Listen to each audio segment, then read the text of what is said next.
La vista clara. Por primera vez en mi vida, me encontré ante el dilema de cómo comportarme en el mundo. El mundo que me rodeaba no había cambiado. Decididamente, había una falla dentro de mí.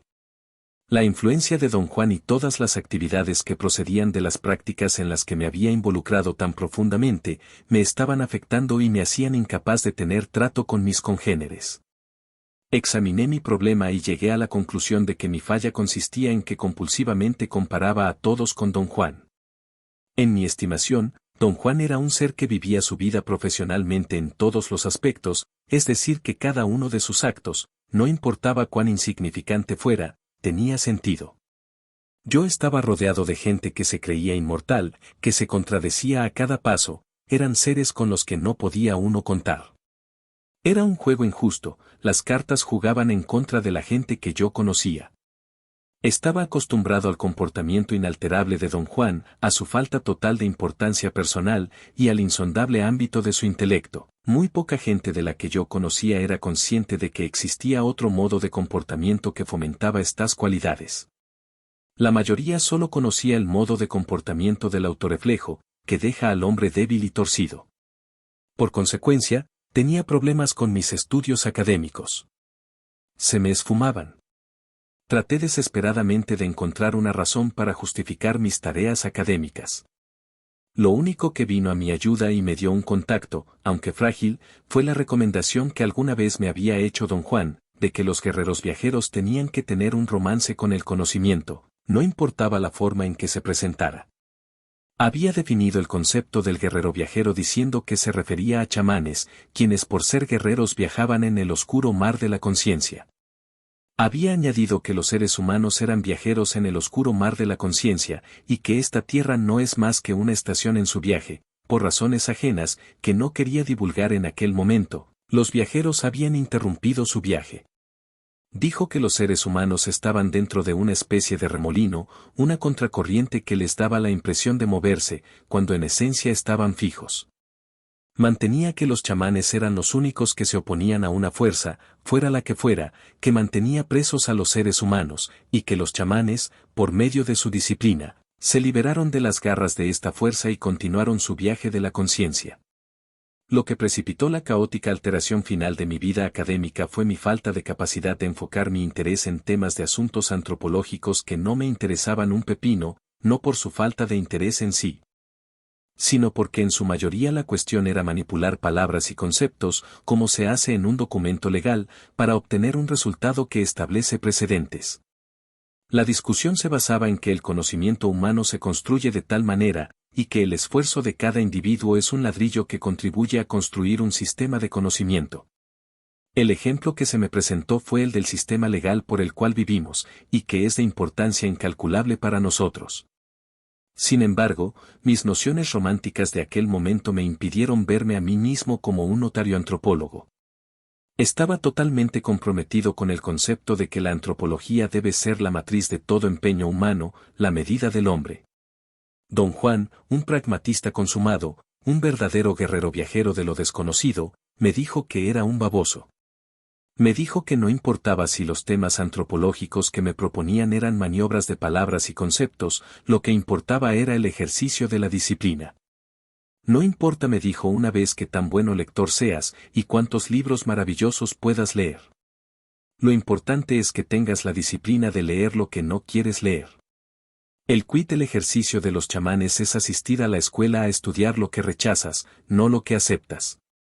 Decidí dejar los estudios por un tiempo y me fui a trabajar en el departamento de arte de una fábrica de calcomanías. El empleo ocupó mis esfuerzos y mis pensamientos al máximo. Mi desafío era llevar a cabo los deberes que me presentaban, tan perfectamente y tan rápido como podía. El armar las hojas de vinícola con las imágenes para el proceso de serigrafía era un procedimiento común que no permitía ninguna innovación, y la eficacia del trabajador se medía por su velocidad y exactitud. Me volví adicto al trabajo y me divertí enormemente. El director del departamento de arte y yo nos hicimos amigos. Llegó a ser mi protector. Se llamaba Honest Lepton. Lo admiraba y respetaba inmensamente. Era buen artista y magnífico artesano. Su falla era su blandura, era de una consideración increíble con los demás, consideración que lindaba en la pasividad. Un día, por ejemplo, salíamos del estacionamiento del restaurante donde habíamos almorzado. Muy cortésmente, esperó a que otro auto saliera del espacio delante de él. El chofer obviamente no nos vio y empezó a darle en reversa a extremada velocidad. Honest Lipton fácilmente pudiera haber sonado la bocina para llamarle la atención. Al contrario, se quedó sentado, sonriendo como idiota mientras que el tipo le dio un tremendo golpe a su auto. Luego me miró y se disculpó conmigo. Caramba, podría haber sonado la bocina, me dijo, pero la mierda hace un ruido espantoso y me da vergüenza. El tipo que le había golpeado el auto estaba furioso y lo tuvimos que tranquilizar. No se preocupe, dijo Ernest. Su auto no se dañó. Además, solo acabó con los faroles del mío, los iba a reponer de todas maneras. Otro día en el mismo restaurante, unos japoneses, clientes de la fábrica de calcomanías y sus invitados a almorzar, estaban conversando animadamente con nosotros y haciéndonos preguntas. Vino el mesero con el pedido y quitó de la mesa algunos de los platos de ensalada, haciendo lugar lo mejor que podía en la angosta mesa para el enorme plato principal. Uno de los japoneses necesitaba más espacio. Empujó su plato hacia adelante, haciendo que el de Ernest se moviera y empezara a caerse de la mesa. Nuevamente, Ernest podría haberle avisado al hombre, pero no, se quedó allí con una gran sonrisa hasta que el plato terminó en su regazo. En otra ocasión, fui a su casa para ayudarle a poner unos pares sobre su patio, donde iba a plantar una parra para dar un poco de sombra y fruta. Arreglamos los pares de antemano en un enorme bastidor, y luego lo pusimos a un lado y lo atamos a unas vigas. Ernest era un hombre alto y muy fuerte, y usando una viga como soporte, levantó el otro punto para que yo colocara los pestillos en los agujeros que ya habíamos hecho en los soportes. Pero antes de que pudiera colocarlos, alguien tocó a la puerta con gran insistencia y Ernest me pidió que fuera a ver quién era, mientras soportaba el bastidor de pares con su cuerpo. Su mujer estaba en la puerta con la compra. Empezó a conversar conmigo largamente y dejé de pensar en Ernest. Hasta le ayudé a guardar la compra. Estaba colocando el apio, cuando me acordé que mi amigo estaba todavía allí con el bastidor de pares, y como lo conocía, sabía que se guardaría allí, esperando que otra persona fuera tan considerada como él siempre lo era. Desesperadamente, corrí al jardín de atrás y allí estaba, en el suelo. Se había caído, exhausto de haber soportado el pesado bastidor de madera. Parecía un muñeco de hilachas. Tuvimos que llamar a sus amigos para que vinieran a darnos una mano y levantar el bastidor de pares, pues él ya no era capaz de hacerlo. Tuvo que guardar cama. Pensó que en verdad había sufrido una hernia. El relato más clásico acerca de Honest Lipton tuvo que ver con el día que fue a hacer una excursión de fin de semana a las montañas de San Bernardino con unos amigos. Pasaron la noche acampando en las montañas. Mientras todos dormían, Honest Lipton se levantó para hacer sus necesidades y se metió entre el matorral, y siendo un hombre tan considerado se alejó de donde dormían. En la oscuridad, se resbaló y rodó por la ladera de la montaña. Más tarde le dijo a sus amigos que estaba seguro de que caería a su muerte, al fondo del valle. Tuvo suerte porque se agarró de la orilla con los dedos, estuvo allí colgado durante horas, buscando vanamente en la oscuridad algún apoyo para los pies y perdiendo fuerza en los brazos, pero iba a agarrarse hasta la muerte. Extendiendo las piernas cuanto pudo, dio con pequeñas protuberancias en la roca que le ayudaron a sostenerse.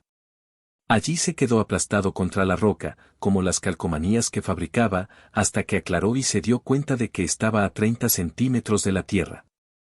Ernest, nos podrías haber llamado, se quejaron sus amigos. Caramba, no creí que sirviera de nada, respondió. ¿Quién me hubiera oído? Además, creía que había rodado por lo menos 1,5 kilómetros hacia el valle. Y todos estaban dormidos. El colmo para mí fue cuando Honest Lipton, que pasaba 2 horas cada día de camino de su casa al trabajo, decidió comprarse un auto económico, un Volkswagen Escarabajo, y empezó a medir cuántas millas hacía por galón de gas. Para mi enorme sorpresa, anunció una mañana que había calculado unos 150 kilómetros por galón. Como el hombre preciso que era, calificó su pronunciamiento, al decir que no conducía mucho en la ciudad, sino en la autopista, aunque también a las horas de máxima circulación cuando había que acelerar y disminuir de velocidad frecuentemente. Una semana más tarde, anunció que había llegado a 300 kilómetros por galón. Esta maravilla fue acelerando hasta que llegó a la increíble cifra de 700 kilómetros por galón. Sus amigos le dijeron que tenía que mandar esa cifra a los archivos de la empresa Volkswagen. Honest Lipton estaba rebosante y se regocijaba, preguntando en voz alta qué haría si llegaba a la cifra de 1000 kilómetros. Sus amigos le dijeron que tendría que declarar un milagro. La extraordinaria situación continuó hasta que una mañana encontró a uno de sus amigos, que durante 5 meses andaba tomándole el pelo con la más vieja de las bromas, poniéndole gasolina al tanque sigilosamente. Cada mañana, le había añadido 3 o 4 tazas para que el indicador nunca marcara vacío. Ernest Lipton casi llegó a enfadarse. Su pronunciamiento más duro fue: «¡Caramba! ¿Andan bromeando, o qué?». Durante semanas, sabía yo que sus amigos le andaban tomando el pelo, pero no podía intervenir. Sentía que no era asunto mío. Los que lo hacían eran sus amigos de toda la vida. Yo era recién llegado. Cuando vi la cara de herido y decepcionado que puso, y su incapacidad de enfadarse, sentí una ola de ansiedad y culpa.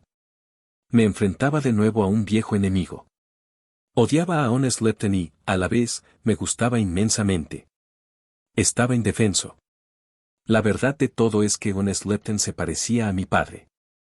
Sus lentes gruesos, su calvicie incipiente, su barbita gris que nunca se podía afeitar por completo, me traían a la mente las facciones de mi padre. Tenía el mentón fino y la nariz recta y puntiaguda. Al ver su incapacidad de enfadarse y darles un moquete a los bromistas, vi con toda claridad el parecido que tenía con mi padre, y eso llevó el asunto hacia el peligro. Recordé cómo mi padre se había enamorado locamente de la hermana de su mejor amigo. La vi un día en un pueblo veraniego, tomada de la mano de un joven. Su madre los acompañaba. La joven parecía estar feliz. Se miraban los dos, embelesados. A mi ver, era el amor joven en su mejor momento. Cuando vi a mi padre le conté, gozando cada detalle con toda la malicia de mis 10 años, que su novia tenía un novio de verdad. Se sobresaltó. No podía creerme. Pero, ¿ha hablado usted alguna vez con la chica?, le pregunté atrevidamente. ¿Sabe ella acaso que usted la quiere? No seas idiota, bestia enferma, me espetó.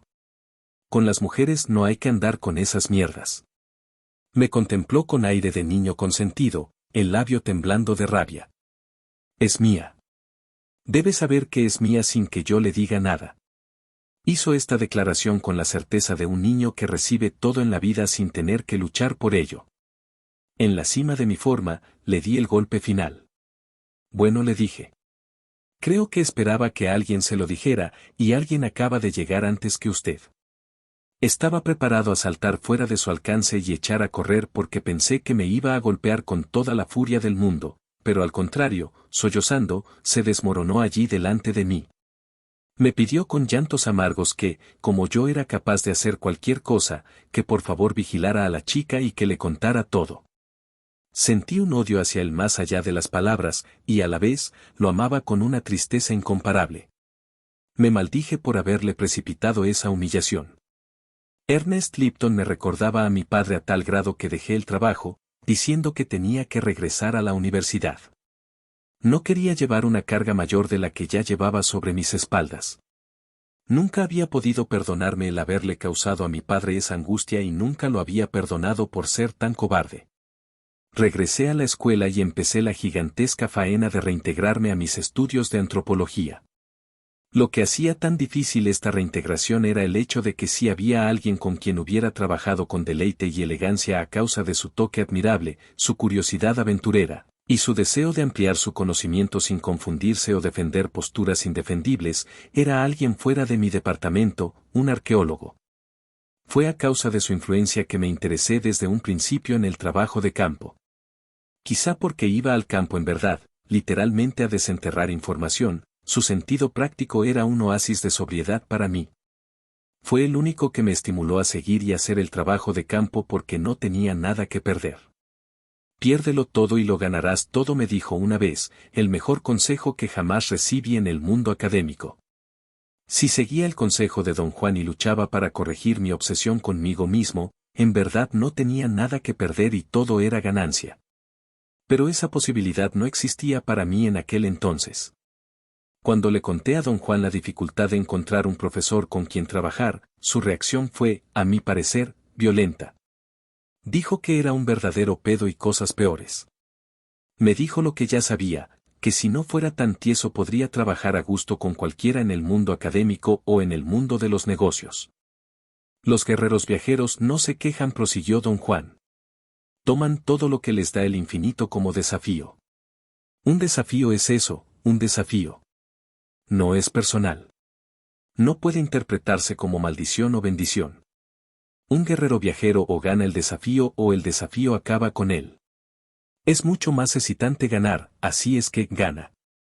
Le dije que era facilísimo que él lo dijera, pero que llevarlo a cabo era otro asunto y que mis tribulaciones eran insolubles porque se originaban en la incapacidad por parte de mis congéneres de ser consistentes. Los que te rodean no tienen la culpa, me dijo. No tienen otra salida. La culpa es tuya, porque puedes contenerte, pero insistes en juzgarlos desde un profundo nivel de silencio. Cualquier idiota puede juzgar. Si los juzgas, solo puedes recibir lo peor de ellos. Todos nosotros como seres humanos estamos presos y es esa prisión la que nos hace comportarnos de tan mísera manera. Tu desafío es de aceptar a la gente como es. Déjalos en paz. Está usted totalmente equivocado esta vez, don Juan, le dije. Créame, no tengo ningún interés en juzgarlos o en involucrarme con ellos de ninguna manera. Pero sí comprendes lo que te estoy diciendo, insistió con determinación. Si no eres consciente de que quieres juzgarlos, continuó, estás en peor estado de lo que me imaginaba. Esa es la falla del guerrero viajero cuando empieza a emprender su viaje. Se pone arrogante, fuera de quicio. Tuve que admitir que mis quejas eran de una mezquindad extrema. Eso, por lo menos, lo sabía. Le dije que me enfrentaba con sucesos cotidianos, sucesos que tenían la característica nefaria de quitarme toda mi decisión, y que me daba vergüenza contarle a él los acontecimientos que tanto me pesaban. Ya, me dijo en tono urgente. Dilo. No andes con secretos conmigo. Soy un tubo vacío. Lo que me digas saldrá directamente al infinito. Lo único que traigo son míseras quejas, le dije. Soy exactamente como la gente que conozco. No hay manera de hablarle a ninguno sin oír una queja abierta o velada. Le conté a don Juan la manera en que el diálogo más sencillo mis amigos hacían por introducir innumerables quejas como en este diálogo. ¿Cómo te va, Jem? Oh, bien, bien, cal seguido por un larguísimo silencio. Me sentía obligado a decir. Pero, ¿te pasa algo, Jem? No. Todo está de maravilla. Tengo un problemita con Mel, pero ya sabes cómo es de egoísta, una mierda. Pero hay que aceptar a los amigos tal como son, ¿no? Claro que podría ser un poco más considerado. Pero qué carajo, así es. Siempre te echa la carga encima, acéptame o déjame. Lo ha hecho desde que teníamos 12 años, así es que es culpa mía. ¿Por qué carajo lo tengo que aguantar? Bueno, tienes razón, Jem. Sabes, Mel es muy difícil, no cabe duda. Pero hablando de jodidos, tú le puedes dar lecciones a Mel, Kao. Nunca puedo contar contigo, etcétera, etcétera. Otro diálogo clásico era. ¿Cómo te va, Alex? ¿Cómo te va en tu vida matrimonial? Oh, muy bien. Por primera vez, estoy comiendo a tiempo, como comida casera, pero estoy engordando. No hago nada más que ver la tele. Antes parrandeaba con ustedes, pero ahora no puedo. No me deja Teresa. Claro que podría decirle que se vaya al carajo, pero no quiero herirla. Me siento feliz, pero a la vez, miserable. Y Alex había sido el tipo más miserable antes de casarse. Su chiste clásico era decirles a sus amigos cada vez que nos veía. Oye, ven a mi auto, quiero presentarte a mi perra puta. Estaba encantado cuando nuestras expectativas se fueron por los suelos y vimos que lo que traía en su coche era una perra. Presentaba a su perra puta, a todos sus amigos. Nos asombramos cuando se casó con Teresa, una atleta de maratón. Se habían conocido en un maratón cuando Alex se desmayó. Estaban en la montaña y Teresa tuvo que revivirlo como podía, y le echó una meada en la cara. Después de eso, Alex era su prisionero. Había marcado su territorio. Sus amigos le decían, mamón meado. Sus amigos creían que era una verdadera perra que había convertido al raro de Alex en un perro gordo. Don Juan y yo nos reímos un rato. Entonces me miró con una expresión seria. Estos son los vaivenes de la vida cotidiana, dijo don Juan. Ganas y pierdes, y no sabes cuándo ganas y cuándo pierdes. Este es el precio que se paga por vivir bajo el dominio del autorreflejo. No hay nada que te pueda decir, y no hay nada que puedas decirte a ti mismo. Solo te recomiendo que no te sientas culpable porque eres un culo, pero que trates de terminar con el dominio del autorreflejo. Regresa a la universidad. No te des por vencido todavía. Mi interés en quedarme en el mundo académico declinó más y más. Empecé a vivir en piloto automático. Me sentía pesado, deprimido. Sin embargo, eso no afectaba mi mente. No hacía cálculos y no tenía metas o expectativas de ninguna índole.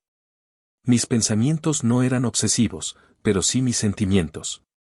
Traté de conceptualizar la dicotomía entre la mente quieta y los sentimientos alborotados. Fue que con este ánimo de un vacío mental y sentimientos abrumados que salí un día de Hens Hall, donde se encontraba el departamento de antropología, camino de la cafetería, a almorzar. De pronto me acosó algo que sacudió todo mi cuerpo. Pensé que me iba a desmayar y me senté en unos escalones de ladrillo. Delante de mí, vi unas manchas amarillas.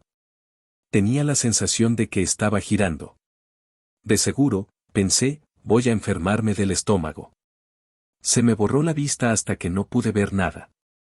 Mi incomodidad física fue tan total y tan intensa que no daba lugar a ningún pensamiento.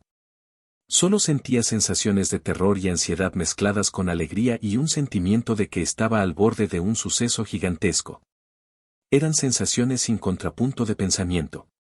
En un momento dado, no supe si estaba de pie o sentado.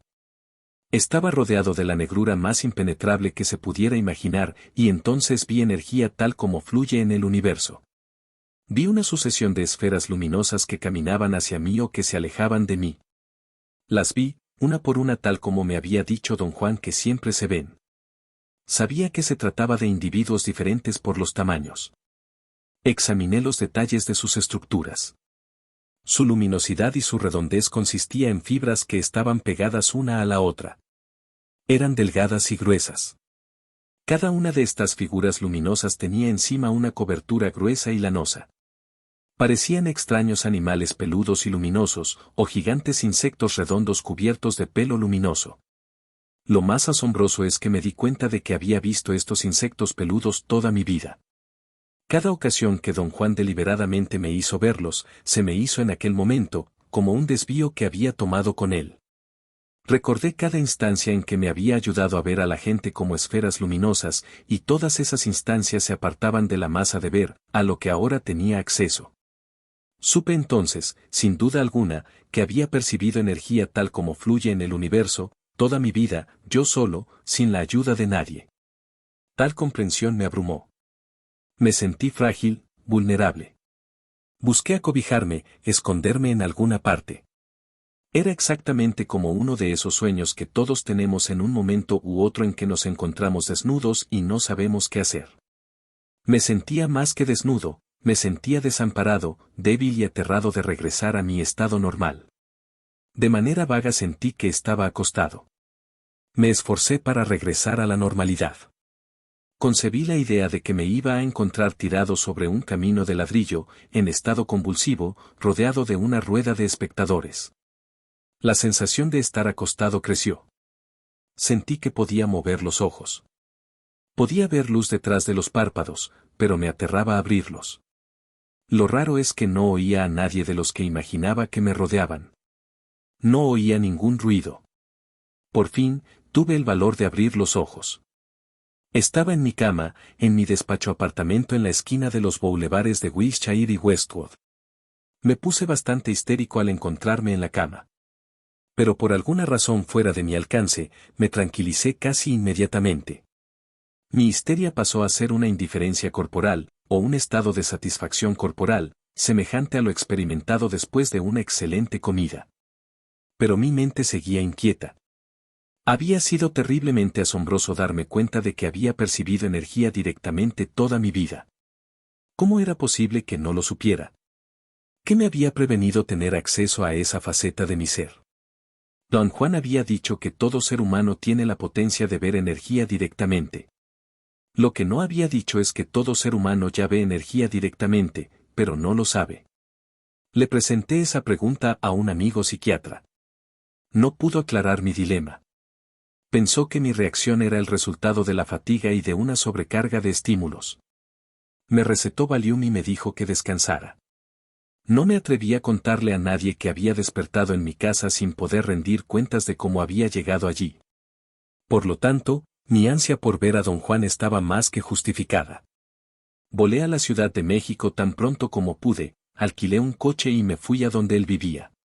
«Ya has hecho todo esto antes», me dijo riendo don Juan, cuando le conté mi sobresalto. «Solo hay dos cosas nuevas. Una es que ahora has percibido energía solo. Lo que hiciste es parar el mundo y entonces te diste cuenta que siempre habías visto energía tal como fluye en el universo, como lo hace todo ser humano, sin saberlo deliberadamente. Lo otro, es que viajaste desde tu silencio interno, solo. Tú bien sabes, sin que yo te lo diga, que todo es posible si uno toma el silencio interno como punto de partida. Esta vez, tu terror y tu vulnerabilidad hicieron posible que terminaras en tu cama, que en verdad no está muy lejos de UCLA. Si no le dieras rienda suelta a tu sorpresa, te darías cuenta de que lo que hiciste no tiene nada de extraordinario para el guerrero viajero. Pero la cuestión de suma importancia no es saber que siempre has percibido energía directamente o tu viaje desde el silencio interno, sino más bien un asunto doble. Primero, experimentaste algo que los chamanes del México antiguo llamaban la vista clara, o perder la forma humana, al momento cuando la mezquindad humana se desvanece como si hubiera sido una nube de bruma sobre nosotros, una bruma que lentamente se aclara y se dispersa. Pero bajo ninguna circunstancia creas que esto es un hecho ya cumplido. El mundo de los chamanes no es un mundo inmutable como el mundo cotidiano, donde te dicen que una vez alcanzada la meta eres campeón para siempre. En el mundo de los chamanes, llegar a cierta meta quiere decir que simplemente has adquirido las herramientas más eficaces para continuar tu lucha, que, a propósito, nunca termina. La segunda parte es que experimentaste la pregunta más enloquecedora para el corazón humano. Lo expresaste tú mismo cuando te preguntaste, ¿cómo es posible que no supiera que había percibido energía directamente toda mi vida? ¿Qué me había prevenido tener acceso a esa faceta de mi ser?